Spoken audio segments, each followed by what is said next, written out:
आपको यह जानकर हैरानी होगी कि नालंदा विश्वविद्यालय से भी बड़ा विश्वविद्यालय और उससे भी प्राचीन विश्वविद्यालय नालंदा से ही कुछ दूरी पर पाया गया है।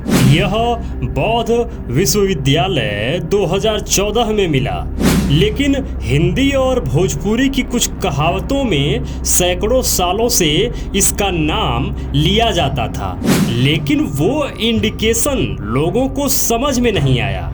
चलिए आपको शुरू से बताते हैं। और हाँ, निवेदन है, इस वीडियो को अंत तक जरूर देखिएगा, तभी आपको ये पूरा मामला समझ में आएगा। हिंदी के मुहावरों में भी छिपा होता है इतिहास या पुरातत्व का खजाना।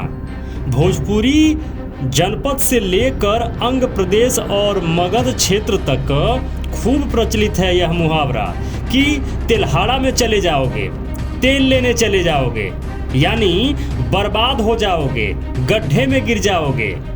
समझ में आया?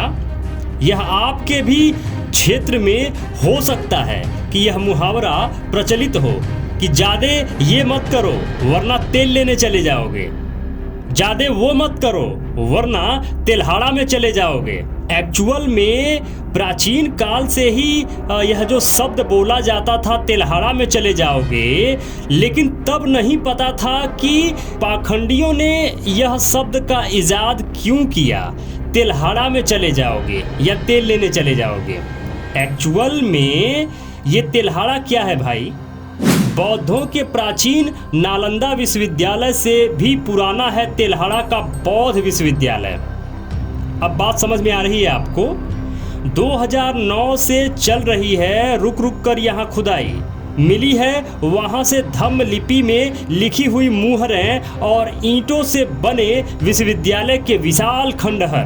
भारत में ब्राह्मण संस्कृति और बौद्ध संस्कृति के आपसी टकराव का नतीजा है तिल्हाड़ा में चले जाना। ब्राह्मण संस्कृति की नज़र में तिल्हाड़ा के बौद्ध विश्वविद्यालय में जाकर बौद्ध संस्कृति में ढलना एक प्रकार का बर्बाद हो जाना है।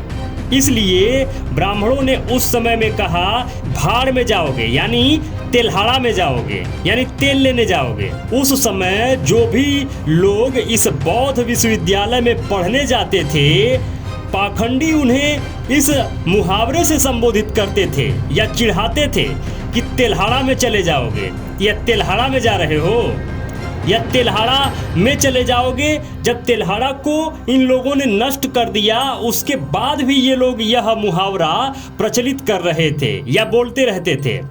सैकड़ों सालों बाद एक्चुअल में जब उसको इन लोगों ने बर्बाद कर दिया, रौंद दिया, समाप्त कर दिया, उसके बाद भी ये मुहावरा जिंदा था कि तेल लेने चले जाओगे, तिल्हाड़ा में चले जाओगे।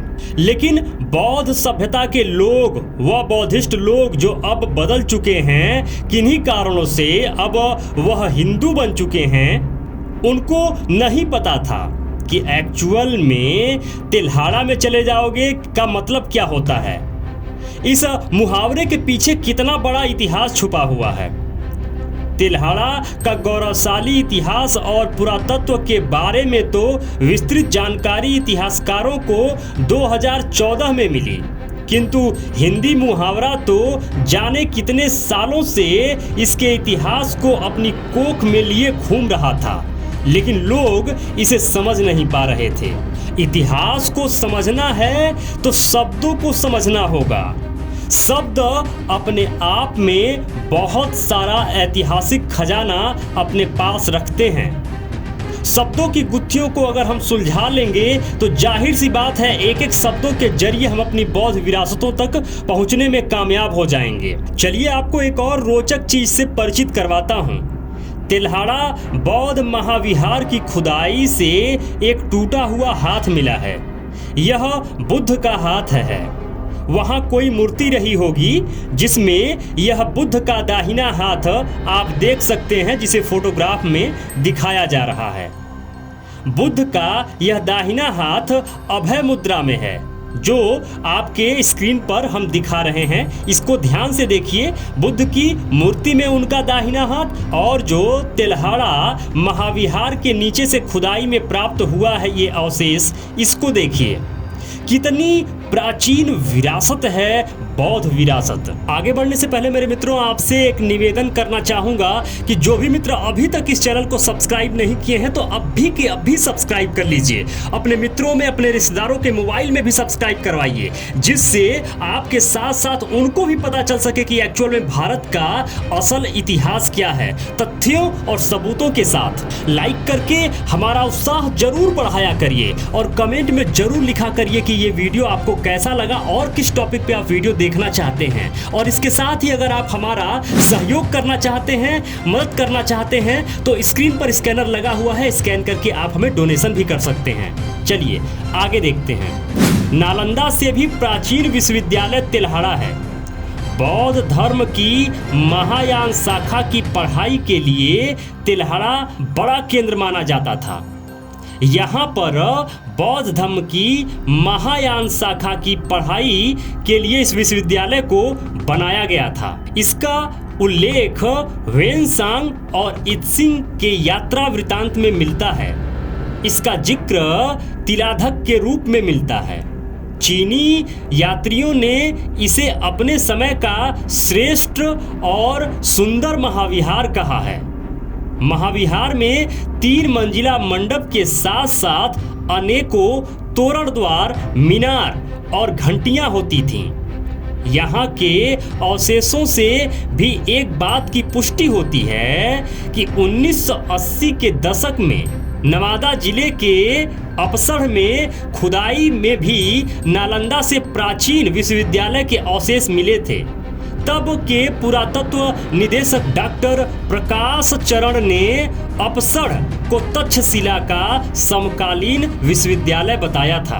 बिहार विरासत समिति के सचिव डॉक्टर विजय कुमार चौधरी कहते हैं, बिहार में ऐसे पुरातात्विक साक्ष्य भरे पड़े हैं। राज्य में पुरातात्विक स्थलों के सर्वेक्षण में 6500 साइटें मिली हैं। कितना? 6500 साइटें, बौद्ध साइटें मिली हैं। इनमें कई महत्वपूर्ण महाविहार हैं। तिल्हाड़ा विश्वविद्यालय का अवशेष उसी कड़ी का हिस्सा है।